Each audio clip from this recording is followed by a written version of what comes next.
Good evening. This is Senator Dean Heller, and welcome to my weekly Teletown Hall meeting.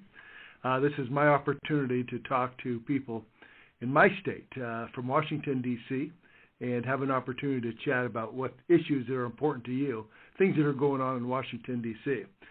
We do this by hitting either staying on the line, having this conversation, or hitting 0 on your keypad. That'll put you in a queue. And by putting in the queue, we talk to as many people as we possibly can over the next hour. This week we're in Southern Nevada, in Clark County, and having this conversation. There's a lot of issues in front of us.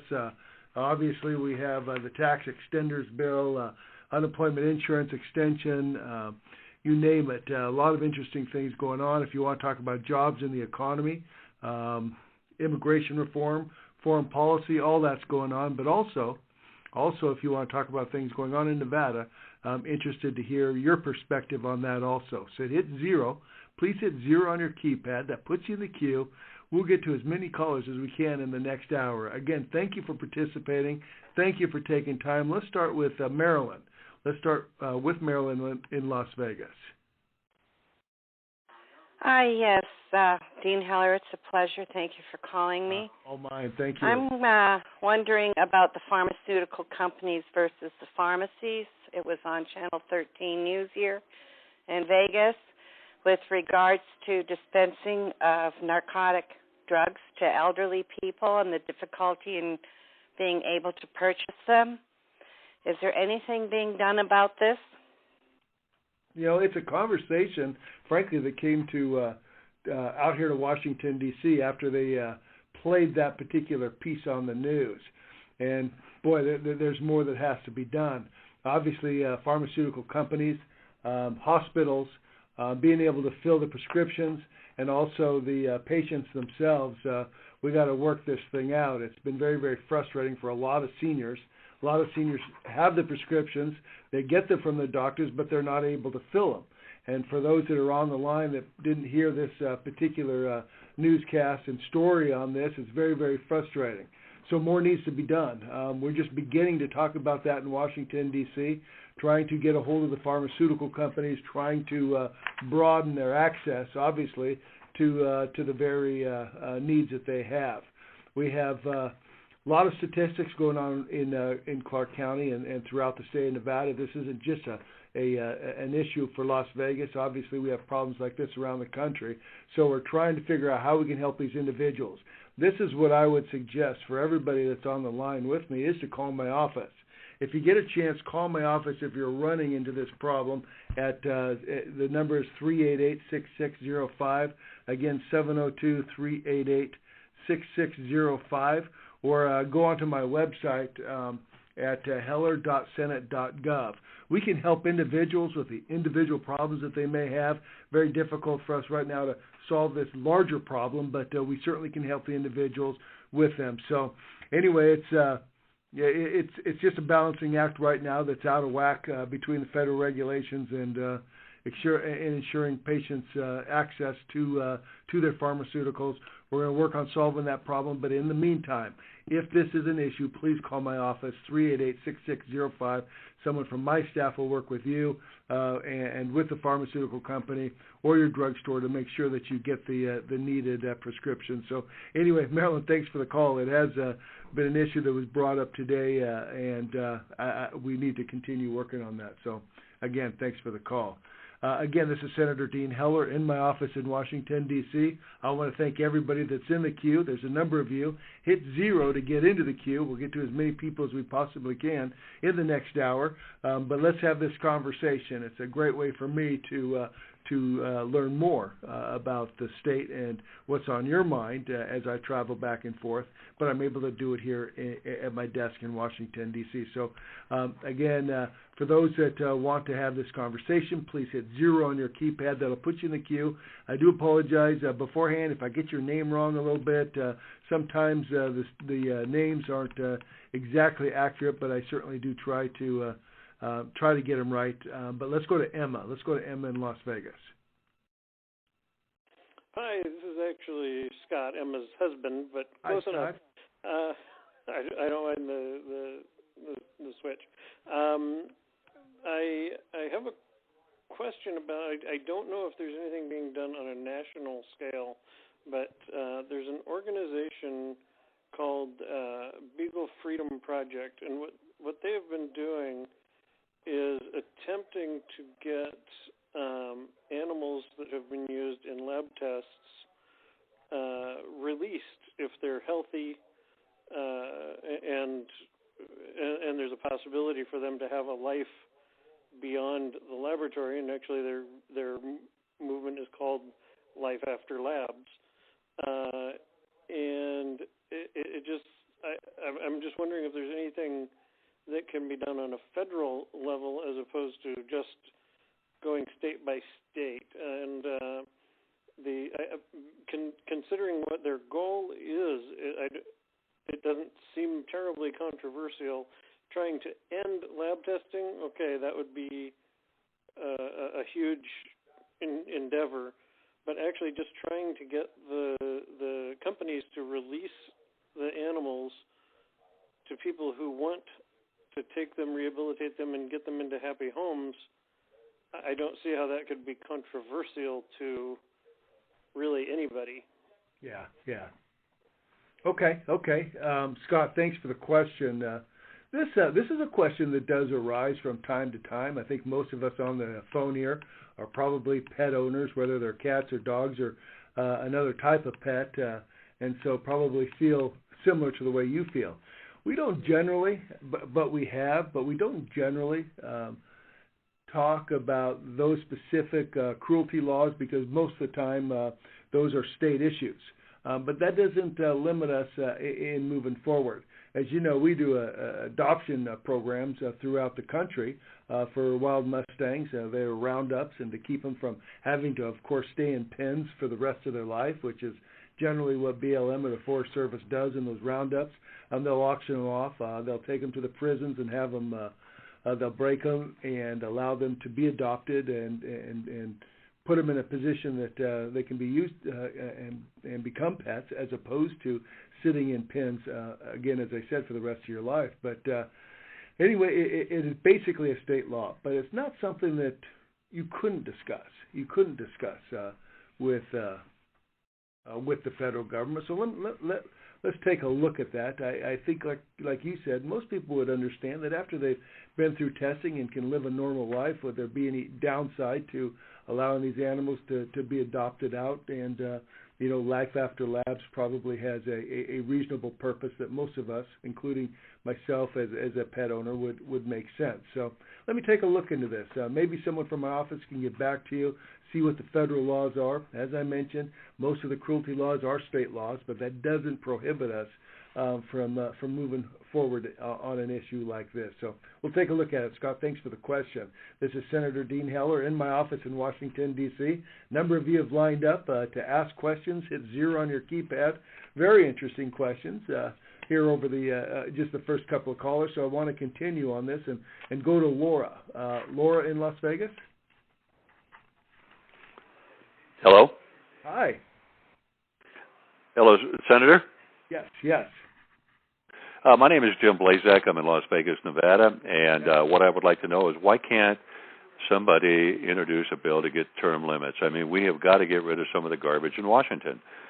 We have people that have been lifetime politicians, and we just don't really need that, as the public cannot afford the graft and what goes on in Washington. They've got to be limited to 2 terms. I just cannot possibly see our country being utilized to its fullest with the garbage we have right now. Okay. That's fair, Jim. And I want you to know that I am one that has mentioned and supported term limits in the past. There are a couple of bills. Out there. There's one from a congresswoman from South Carolina. And that bill's pending in the House right now. I don't know if there's a companion bill here in the Senate, but from time to time we see term limits bills. Obviously, the key to that, of course, is to get leadership to actually bring it to the floor for a vote. I would have to argue if you put a term limits bill in the House today, it probably has a pretty good chance of passing. You bring it to the Senate, maybe that's a little more iffy. But for one that has supported term limits in the past, we have term limits in the state of Nevada now for our legislature and for the executive branch. As you know, Jim, the governor can only serve for 2 terms. Same is true for every other member of the executive branch, from lieutenant governor down to state controller. So, it does serve a purpose, and it does get change out here.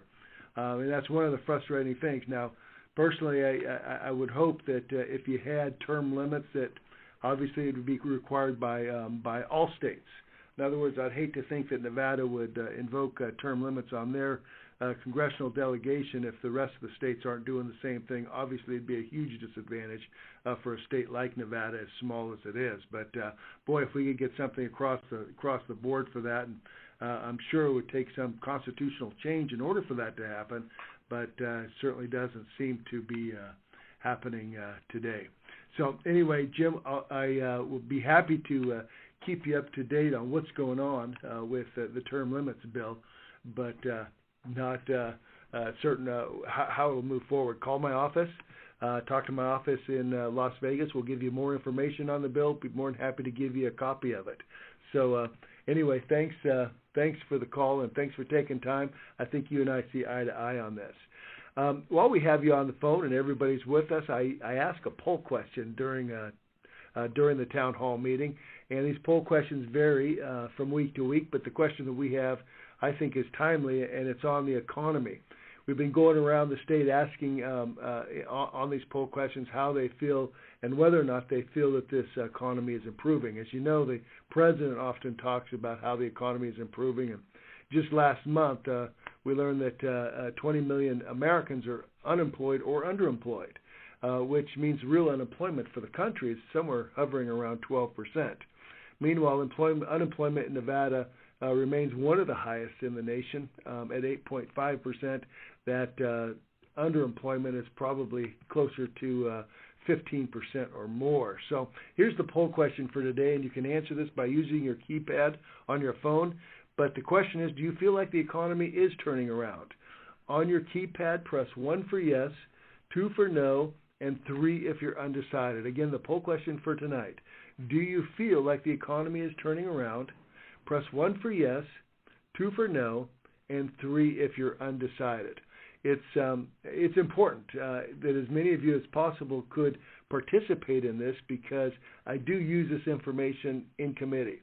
I use it on the Senate floor. I let people know how people back in my district feel on certain topics, and this obviously is one that's very important today. So again, on your keypad, if you're comfortable, please participate by hitting 1 for yes, 2 for no, 3 if you're undecided on whether or not you feel that the economy is turning around. And again, thanks for taking time. Probably at the end of this hour, if I remember, I will share with you the results of the poll itself. Jim, again, thank you for your questions. Scott and Marilyn, thank you also for participating this evening. Let's go to Lori in Henderson. Lori?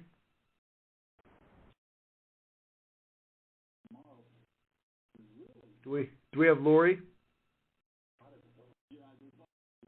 All right, I'm missing Lori. What might have dropped her? Let's go to Sonia. Sonia? Hello? Hi, is this Sonia? Yes. Hi, thanks for joining. Yes. You're welcome. And, sir, I have a lot of problems with the economy in Las Vegas, and I have been looking for army-educated person, and I have been looking for a job for 6 years. Wow. Okay, Sonia. A lot of problems. Sonia, here's what I would like you to do, because obviously I'm not going to be able to solve the problem on the phone here, but I want to help, and that's what my office does. Please give my office a call in Las Vegas, 388-6605, 388-6605, and if there's anybody on the phone that has similar issues and problems with job employment, please give my office a call, 388-6605. There's a lot of avenues out there that perhaps you haven't had a chance to take a look at. We'd certainly like to steer you in the right direction, see if we can help any way we can. Sonia, thanks for the call, and good luck to you. Please call our office. I think we can help. Let's go to Harold. Yeah, this is Harold. I'll tell you what I'm interested in, which gets me. I read not too long ago where the president said our unemployment went down to 6.3%. That's a lot of baloney. They include in employed as the people on welfare and food stamps. They are not employed. There's like 50 million. When you get them with the 20 million that's unemployed, plus the ones who drop out of the are getting their unemployment checks and such, you're getting closer to 90 million people. I'd like to see that change where we get a true figure on what the employment and unemployment is. Okay. Harold, you're expressing a frustration that others have, and that is whether or not you're getting statistics from this government that are accurate. And let me share an example with you. Last month, they said that 288,000 people had found a job. And, of course, that was a statistic that was being touted, and I have no doubt that 288,000 people found a job last month, and I think that's great. Problem is, 600,000 people fell out of the workforce the same month. 600,000 people didn't find work or lost their job and dropped out of the workforce. That's not a good statistic. So I don't think it's being fair to the American people if we share only one side of the argument. Let's be clear. It's been tough in Nevada. It's been tough in Nevada for quite a few years. Nevada's unemployment rate is one of the highest in the nation. As I said earlier in that poll question, about 8.5%. We have really need some real certainty. We have had the Senate take some action, passed through legislation that I've authored, finally giving Americans much needed certainty about their unemployment benefits. That UI extension, because it's been so tough. Unemployment insurance is for people who are actively looking for work. We have a lot of Nevadans that have lost their jobs, and it's not their fault. And I'm a big believer that if you lose your job, it shouldn't mean that you also lose your home. And as long as you're actively looking for work, there should be an extension in the unemployment insurance. And we did pass that out of the Senate. Tough part, of course, is now getting it out of the House, and we're having problems with leadership over there bringing it up for a vote. I'm a big believer if that bill were to go to a vote in the United States, in the United States House of Representatives, that it would pass. So anyway, I remain hopeful that we'll see something get done. I'm going to continue working on it. It's a bipartisan piece of legislation. I worked with Jack Reed from Rhode Island on this. He is a very honest broker in this project, and we're going to move forward. But we got something out of the Senate, and now let's get something done in the House. I think it's very important, and it's a real lifeline for a lot of Nevadans right now that are finding themselves in a very tough spot. We've got 35,000 people that have been dropped from unemployment insurance since it expired in December. And I just don't think that's fair for a lot of people that are actively and willingly looking for work, wanting to work, and just can't find the employment at this time. So anyway, I'll keep working on that. Harold, your point is well made. Unemployment in this country is probably a little higher than the government would want you to know, as I said in my poll question. In fact, why don't we go back to the poll question right now and give those on the phone another chance to share your feelings. We do a poll question. Some of you have already answered it. Those who haven't, please participate. But it's timely with the question that Harold just asked us, and that is about the economy itself, with the president often talking about how the economy is improving. But just last month, we learned that 20 million Americans are unemployed. Our last caller, Harold, believes that number is much higher, and maybe it is, but at least statistically, officially, it's at 20 million, either unemployed or underemployed. That means, though, that the real unemployment in this country hovers around 12%. We know it's higher in Nevada. 8.5 is the official number, but underemployed added to that was probably north of 15%. So the question for tonight is, do you feel like the economy is turning around? On your keypad, press 1 for yes, 2 for no, and 3 if you're undecided. Again, the question tonight, do you feel like the economy is turning around? Press 1 on your keypad for yes, 2 for no, and 3 if you're undecided. And thank you again for participating. I'm probably going to ask the question 1 or 2 more times tonight just to make sure that everybody gets a chance to participate. But it does mean a lot that you have and are doing so this evening. Let's move on and talk to Karen. Karen? Hello. Hi. Hi, I'm in Las Vegas. Yes. I have some major issues with big government. It's truly out of control, and I was wondering if one individual, any individual within any branch of our government, such as your position, can bring treason charges against either the president or the attorney general or IRS commissioners for violation of their oath to the Constitution.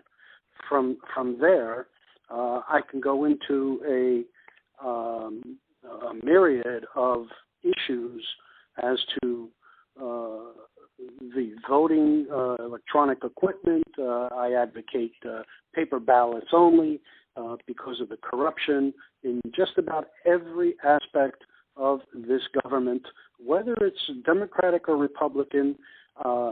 What legislation is passed too often doesn't apply to members of Congress, Senate, or the House, and that situation must change, because whatever laws and regulations are passed and whatever bills have been signed by the president have to apply also to every member of Congress. Okay. Your position on that? Okay, I'd be happy to share that with you. When we were going through the Affordable Care Act, better known as Obamacare, when I was in the House of Representatives, I was sitting on the Ways and Means Committee. And it was my amendment. It was my amendment on that committee that said, if we're going to push Obamacare onto every American here in this country, and for that matter, every Nevadan, then their members of Congress should also have to live by the same rules. And I'm a big believer in that, and I know you are too, and I think you're expressing a lot of frustration that a lot of people that I have talked to over the years have, and that is, if it's good enough for the American people, it should be good enough for their members of Congress, and vice versa. If a law is passed specifically that helps or supports members of Congress, it should also be good enough for the American people. And we got to always keep that in mind. Because of my amendment now, members of Congress do have to change, and I have. My health care now is on an Obama exchange here in Washington, D.C. I no longer have federal health care, so I have the same frustrations and have to deal with the same onerous regulations that every other American has to deal with as they try to get themselves through this Obamacare legislation. So I think that was good for the system, good and good for the American people to have their representatives to have to deal with the same thing. You know, you talked a little bit about big government, and you have a point. You don't have to go any further but to take a look at the president's budget. President has a budget that, in my opinion, taxes too much, spends too much, and borrows too much. This president has offered five budgets in the last 5 years that he's been president, and not one of them have passed. In fact, the one last year didn't get a single vote in the United States Senate. It was voted down by 100 members of the United States Senate because it makes no sense. One of the things that I have offered, and because we have such difficulty passing a budget here in Washington, D.C., is I offered up a proposal, piece of legislation called No Budget, No Pay. I'm a big believer that if you don't do your job here in Washington, D.C., you shouldn't get paid. That's not that unusual of an idea. I think that happens in the private sector. If you go to work every day and you don't do your job, you probably won't have that job for very long, and at least if you do, you shouldn't be paid. I think most people understand that concept. Unfortunately, it's not well understood here in Washington, D.C. Needless to say, I introduced No Budget, No Pay. If we can't pass a budget by September 30th, which is the beginning, or October 1st, which is the beginning of our fiscal year, members of Congress shouldn't be paid. And I'll continue to push for that. Variations of it have passed, but weak variations, but it did get a lot of attention here in Washington, D.C., and I hope it will in the future. Hey, thanks for the call. Thanks for taking time. I know I didn't answer all your questions, but we have a number of people here in the queue. I want to get to them. This is Senator Dean Heller, in my office in Washington, D.C. Thanks for joining me. Hit 0 on your keypad if you want to get into the queue. We're trying to get to as many people as possible. So sorry I wasn't able to answer every question, but I want to get to Rhonda's question next. Rhonda, are you with us? Hi, my name is Johnette, and I'm from Las Vegas, Nevada.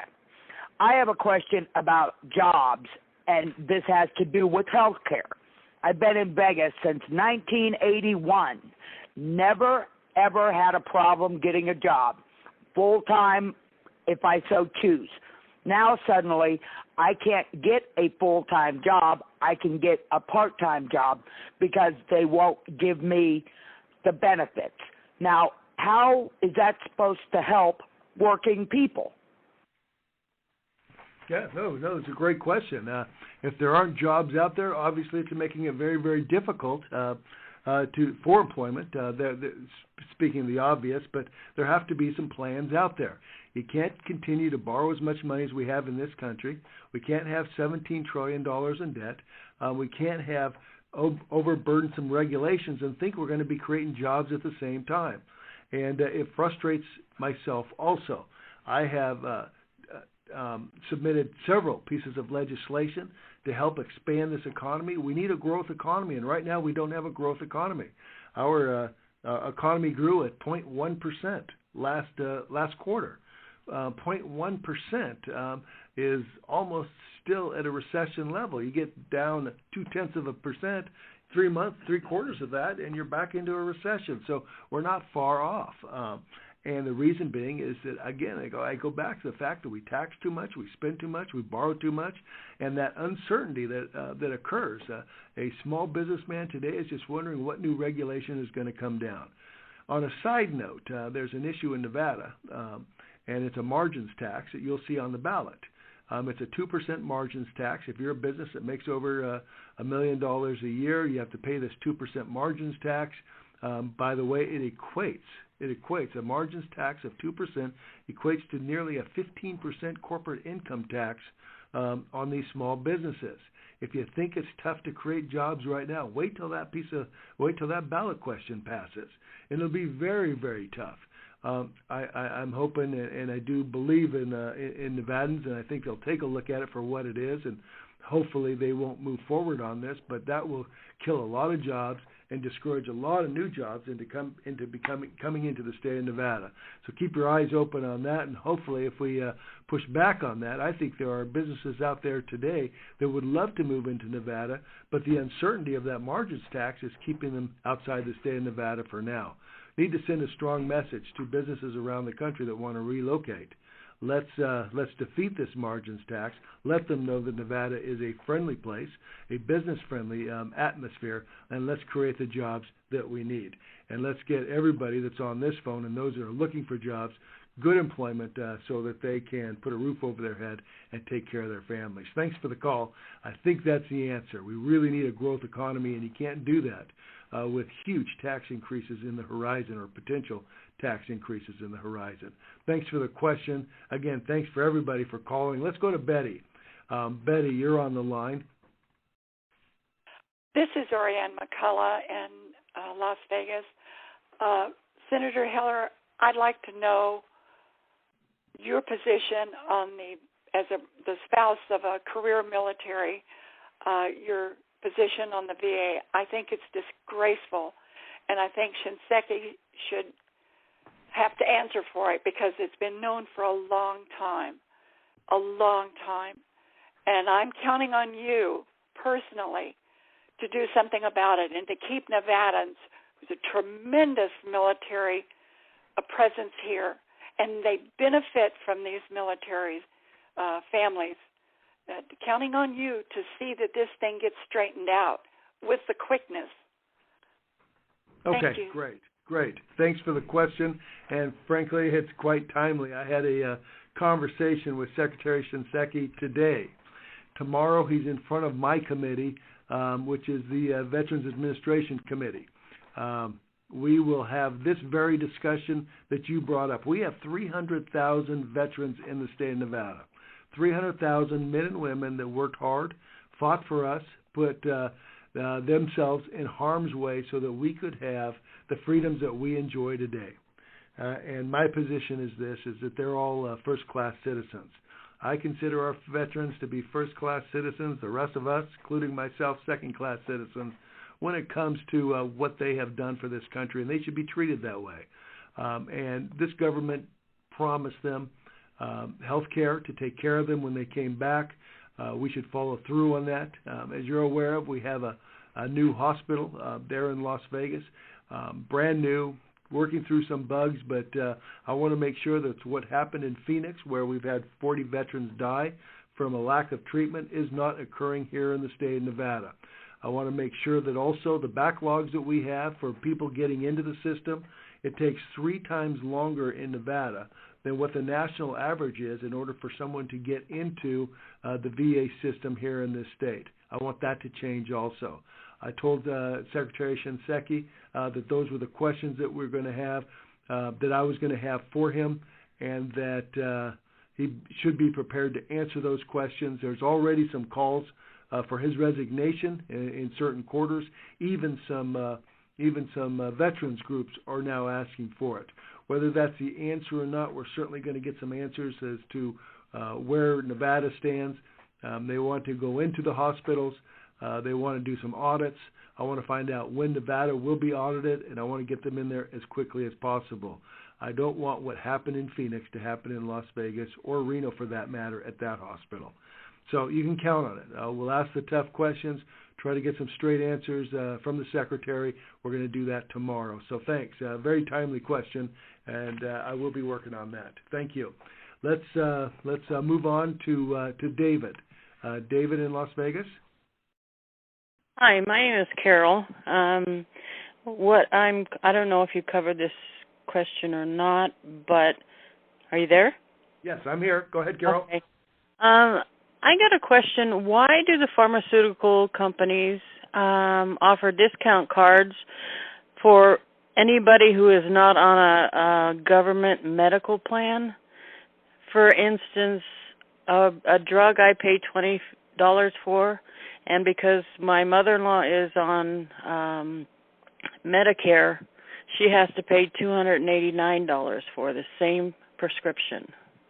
Oh, okay, that's interesting. Well, I'd like to look further into that. You know, one of the things, obviously I'm not going to be able to get to the bottom of this in a phone call like this, but I want to find out more. One of the best things that I can have you do is to call my office at 388-6605, 388-6605, and so that I can find out. I know that there's a variety of discounts that are available out there, but it certainly doesn't pass the smell test that there would be that big of a discrepancy on a particular cost for a particular drug. So I want to know more, and I think I can find out more. Please call my office through 388-6605, and I think we can help. If there's a discrepancy, if there's something wrong going on, I think we can assist in getting it right. So anyway, please do that. Like I said, I can't answer all these phone calls, but I certainly can get help for you. Best way to do it for anybody that's on this call that needs this kind of help, call my office, 388-6605. We have people waiting to help you. Thank you. Let's go to Tom. Tom? Oh, hello, Senator Heller. Hi. Hi, Senator Heller. Thanks for your service on both sides of the Senate, on both sides of Congress over the years. Just quickly, I heard what that gentleman was upset earlier that there's not term limits in the Congress, and I don't know if he was directing to the U.S. Congress or to the state. But recently, one of the high-ranking senators was made some disparaging remarks against Americans, and I know in the past he's very, very pro-illegal people coming here. And I wanted to know, is there going to be any kind of movement to not necessarily target illegal persons, but the whole illegal movement that hurts our community, that makes our taxes go up, that in many cases we see a crime where there wasn't crime? And is there a movement afoot to do anything about that? Well, there's a number of immigration proposals, as you're probably aware of. Obviously, The most obvious thing right now that you and I can see is that our current immigration system simply is not working, and it's rough. Any immigration reform, I believe, has to start with border security first. I think most on the call today would understand that we need to make sure that we have tough border security. There was an immigration bill that passed out of the United States Senate that basically was very, very tough on the border. I think it put a border agent every 1,000 feet to make sure that those that are coming here illegally that there would be a deterrent. But at the same time, the question, the issue is, what do you do with the 12 million people that are in the country today? And you know, that's not an easy answer. There's a lot of answers, but none that really make a lot of sense. Immigration reform, I think, is a critical issue that needs to be dealt with here in Washington, D.C. United States Senate passed a piece of legislation which I supported. It stalled in the House, but again, it's a border first, and there's other provisions within that would make it allow people to become United States citizens. But boy, it's an earned citizenship that doesn't make it easy. In fact, it would probably take somewhere to 10 to 12 years before someone could become a citizen, but they'd have to pay their back taxes and fines and so on and so forth, and become the citizen that we've enjoyed over the years that have come through the immigration process. I think I share your belief in one that Congress must act to protect American jobs, especially during a very slow economy. And we're talking about, obviously, jobs that are also exported and that are leaving. But again, it goes back to earlier questions that we were asked about the importance of having a growth economy. And Nevada having one of the highest unemployment rates in the nation, it's even critically more important. But I think we need to enforce penalties against employers who knowingly hire unauthorized immigrants. And I think that's essential in making sure that Americans' jobs are protected. So anyway, I'm a longtime supporter of E-Verify. I think that's one of the mechanisms by which we can assure that occurs. And I was encouraged to see that the E-Verify system was included in the Senate passed immigration bill, so that employers do have tools to ensure that they are hiring a legal and safe workforce. So there are answers here. Some of the answers have already come through the United States Senate. We're waiting for the House to work on it. Hope that helps to answer your question, or comes close to answering your questions, because it is an obligation and a responsibility of this federal government to make sure that we do protect American jobs. Again, thanks for the question, and I want to go back to this poll question one more time. I've asked it 3 times, and just want to make sure that everybody has an opportunity or chance to participate. It has to do with the economy and whether or not you think it's improving. And you can answer this question by hitting your keypad, either 1, 2, or 3. But the president often talks about how the economy is improving. But just last night we learned that 20 million Americans are either unemployed or underemployed, which means that real unemployment is probably closer to 12%. Situation is worse in Nevada, as most of you are aware of, and that is that we have one of the highest unemployment in the nation at 8.5%, meaning underemployment added to that is probably north of 15%. So here's the question for tonight. Do you feel like the economy is turning around? Press 1 on your keypad for yes, 2 for no, and 3 if you're undecided. Again, do you feel like the economy is turning around? 1 for yes, 2 for no, and 3 if you're undecided.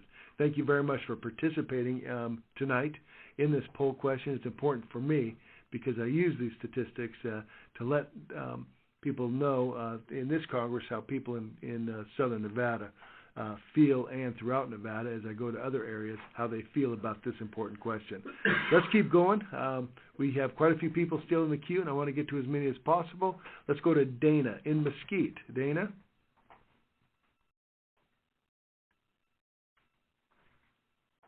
Dana, are you there? Hello, Senator Heller? Yes. Hi, Dana Lakeman calling from Mesquite. Yes. I'm a retired federal employee. I worked 33 years. At the same time, I also worked in the private sector where I paid Social Security. So my question is around Senate Bill 896. It seems to be lingering year after year, the windfall elimination provision, the government pension offset.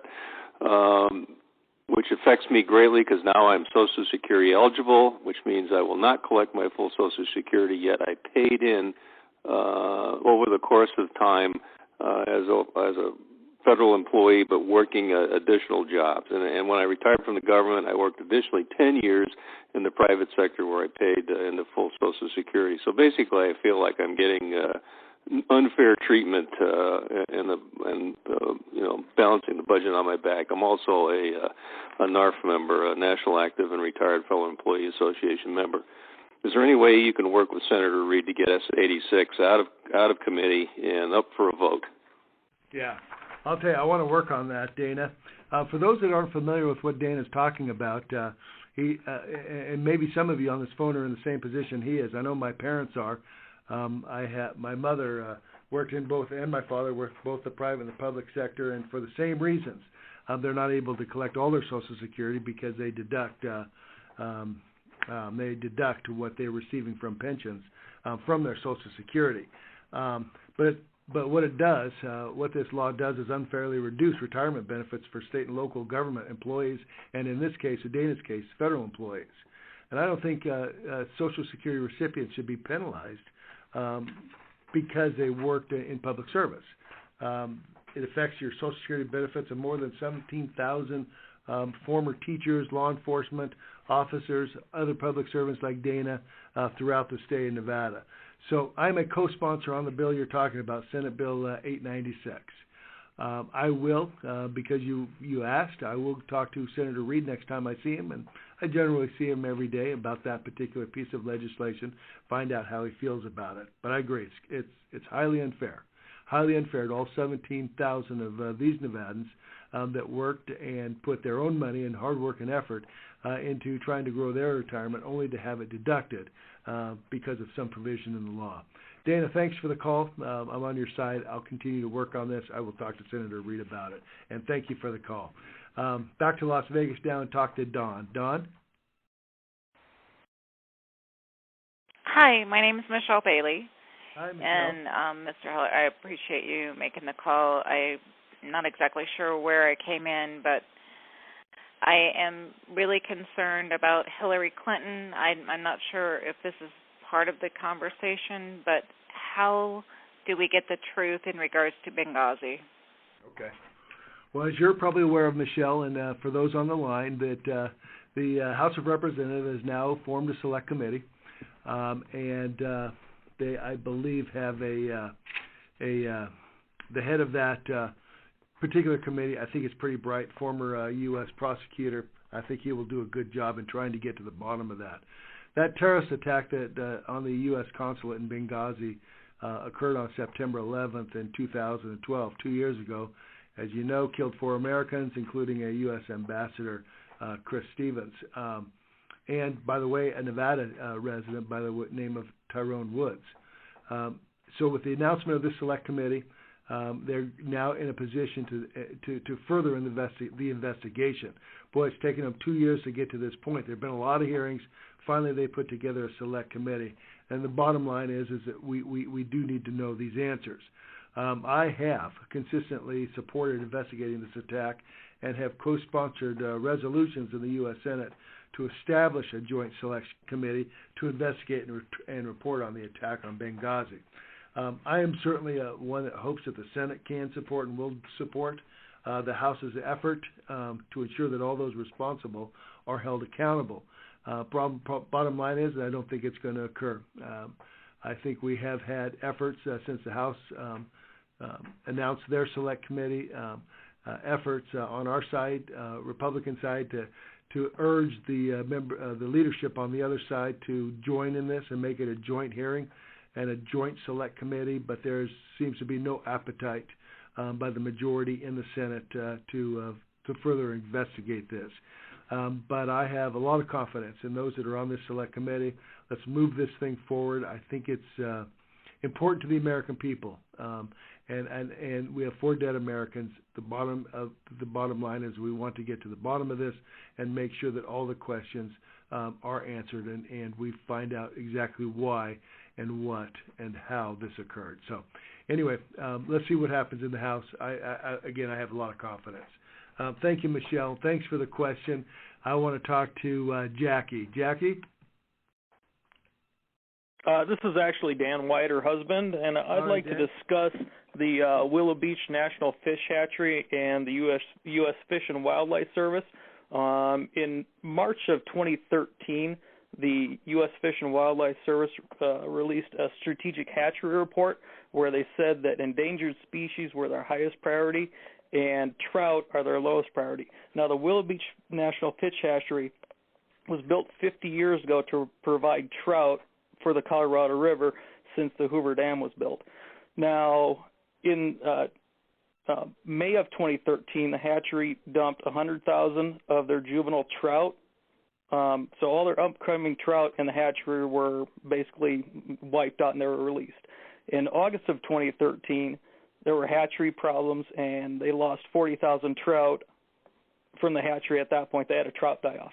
In November of 2013, they had a 20,000 trout die-off, and they released all the rest of the trout at the hatchery. They basically flushed the hatchery at that point, and they said that they're going to stop trout stocking at that point. Now, it seems that the U.S. Fish and Wildlife Services have been infiltrated by environmentalists, and their highest priority is endangered species, and they really don't care about sportsmen anymore. So I'd like to see, what's going to happen with the rest of the fish hatcheries in the United States. Not only Willow Beach, but all the rest of the trout hatcheries. Our trout hatchery has been closed, and the Arizona Department of Game and Fish has donated 21,000 trout to at least try to get the hatchery going. But, that still doesn't say anything about what the U.S. Fish and Wildlife Services are doing with the hatchery. The hatchery is going to have to be rebuilt, or it's going to have to be revamped because they have plumbing problems delivering water. Okay. So what's being done, from the U.S. Fish and Wildlife Service to, address these problems at the Willow Beach National Fish Hatchery? All right. A lot going on, and there's a broader point in here, and that broad point that you made, Dan, talks about what the priorities of the U.S. Fish and Wildlife are today. And it's correct. They seem to be moving over more to the endangered species as opposed to current species, and this affects Lake Mead. Just to clarify for those that are on the phone with us today, this does affect Lake Mead. And I have some real concerns with the Endangered Species Act and have had several discussions in the Senate with my colleagues on exactly how to move forward. But I will let you know that I have penned a letter with Senator McCain on this specific issue and the problems and the issues that we see with the priorities over at the U.S. Fish and Wildlife. This is just the beginning. There are other issues that throughout the rest of the state that have to deal with the same thing. For example, they want to list by next year the sage grouse, and that'll affect probably the rest of the state of Nevada as this affects what's going on in southern Nevada. But what they're going to do is list a bird in northern Nevada, or probably from Nye County on up, that we currently hunt. In other words, this is a bird that today you can legally hunt. We probably have 80, 90 to 100,000 of them in the state of Nevada. But the U.S. Fish and Wildlife wants to list them. If they do so, the impact that it will have on our ability for cattlemen, for mining, for sheep herders, you name it, it's really going to take a big bite out of their ability to move forward. So not only do we have to worry about the fish hatchery that you're talking about, Dan, but also other species throughout the state of Nevada that are going to cause some real conflict with the ability of individuals to create jobs and to be able to use the lands the way they've been used for generations. Things are getting quite difficult. Having said all that, I have worked with other colleagues and introduced legislation called the Endangered Species Management Self-Determination Act that provides state governors. So I would much rather the decision made that you're talking about our waterways and the trouts and so on and so forth be decided by the governors of each state as opposed to some bureaucrat back here in Washington, D.C. I'm a big believer that the state can manage their wildlands, their public lands, and their wildlife far better than some bureaucrat can back here in Washington, D.C. So I'm going to push that. Again, that would give the governors with the power to regulate interstate endangered species and the interstate threatened species. That's what I'm doing.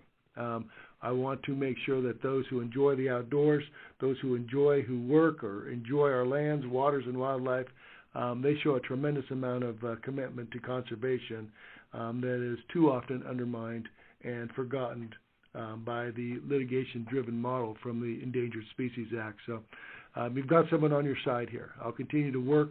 I'd love to push these decisions back to the states.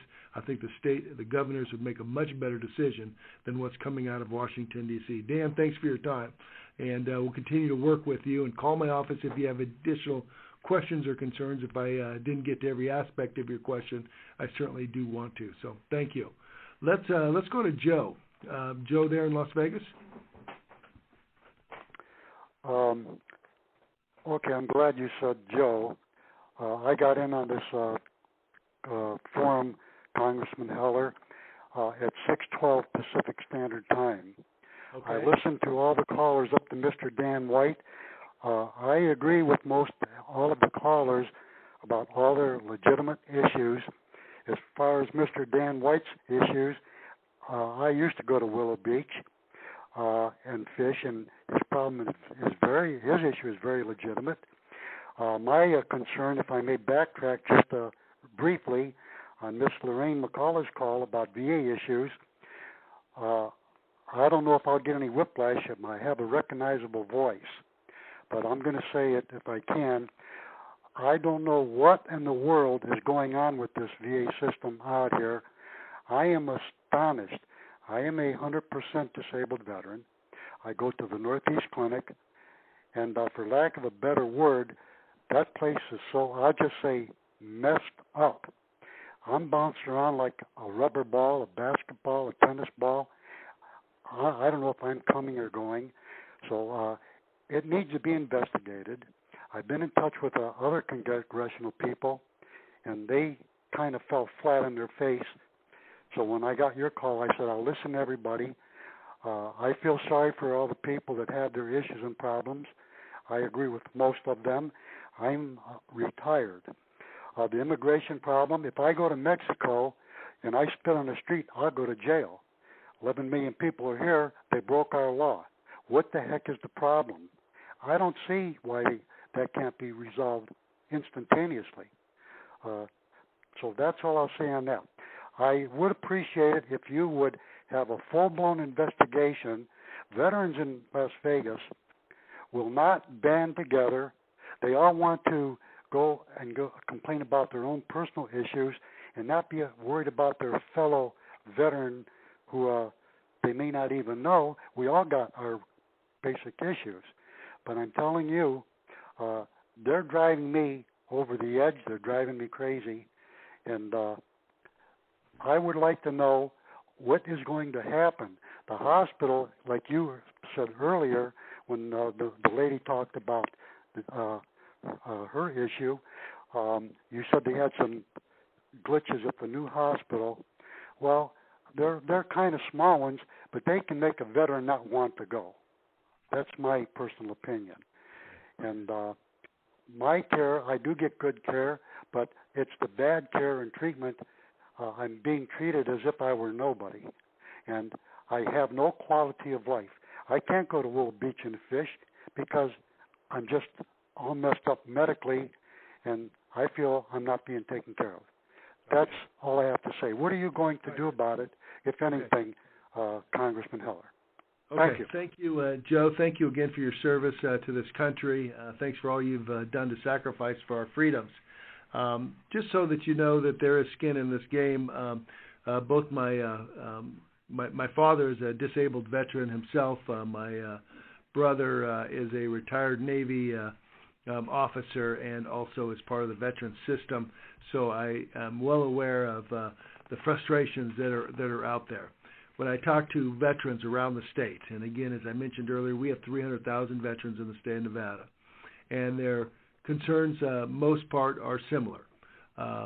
They like the service when they get the service, but they certainly find it very bureaucratic, very difficult to get through, difficult to get appointments. difficult to get timely appointments. If they get an appointment, they have to wait 60 days. Very, very difficult. So, as I mentioned in the earlier call, Secretary Shinseki was in my, I talked to him this morning on the phone. He'll be in my committee tomorrow, and these are the exact kind of questions that I will ask. So that's why it's important that I hear from you and others on your frustrations with the Veterans Administration, because now is the time to bring these things out. Now is the time to fix them. I wish we didn't have these problems. Certainly would love to turn the clock back and never have had the frustrations of these backlogs that I've been working on since I've been in the Senate. Continue to work on that. But I think that if we can continue to work together, we're going to find some real quality care at these VA centers, VA hospitals. But boy, it's going to take a lot of work and a lot of commitment from a lot of people, not only here in Washington, D.C., but there are some real committed people in the hospitals that work for these VA clinics. But I think, boy, some of the problems are near the top, and that's where the changes have to occur. Tomorrow, Joe, I'm telling you, these questions are going to be asked. Shinseki will be in front of the committee, and I will raise them. So anyway, noted and written down, and those questions will be asked. Thank you. Hey, we're at the end of our hour, and we still have a number of people that are in the speaker's queue. So this is what I'm going to do. I'm going to go to one more caller, but what I want to have happen is that everybody else that's still left in the queue, I'm going to send you over to voicemail because I still want to get your questions and comments. So we'll put you in voicemail. Please don't hang up. Please leave your name and telephone number so that either myself or someone from my staff can get back to you. But it's very important for me to hear from you. So I'm going to go to one more caller. Once the caller comes in, please don't hang up. I'm going to send you to voicemail so that I can get your questions and comments and make sure that your voices are heard. So let's go to Judy. Let's go to Judy in North Las Vegas. Judy, are you with us? Hi. Actually, my name is Randy. I'm Judy's son. Okay, and Randy. I'm wondering what, as a Nevada voter, I can do to let Washington know that there's more important things that need to be taken care of than an NFL team's name, like Senator Reid has so bluntly put it. A few months ago, I started having grand mal seizures, and the doctor has put me on disability, or he's put me on a restriction that I cannot go to work, I cannot go to school, and I'm not allowed to drive. And they have filled out my paperwork for disability, and I find it so hard that I keep getting denied for something that I'm not responsible for. Now, I want to know what I can do for myself to help me pay the bills, because Nevada doesn't have a system set up like California or any other state where they give you some little bit of money or food stamps every month to help you pay the bills. There's no end in sight for my release to go back to work. Uh-oh, we lost Randy. I hope Randy's still on the phone, but let me answer his question quickly. Obviously, we're not going to be able to solve his concern on this phone call, but what I would request that he do is call my office. Others that have similar questions, please do the same. That number is 388-6605, 388-6605. We have staff standing by. We can help solve these problems, make life just a little bit easier, and try to get some real direction on this, and perhaps make the necessary phone calls that we can make your paperwork or your efforts move forward just a little bit quicker. It's what we do here, and staff's very good at that. So give me a call, again, 388-6605, and we're happy to help out. And that, obviously, is for everybody that's on the phone today. And, again, thank you very much for participating in this teletown hall meeting. It's been very informative, very educational, I think, for everybody that's on this line. Please, next time I call, I'll probably be back in a few months or so. But until then, be careful and have a good evening. And thank you very much again for participating. And good night.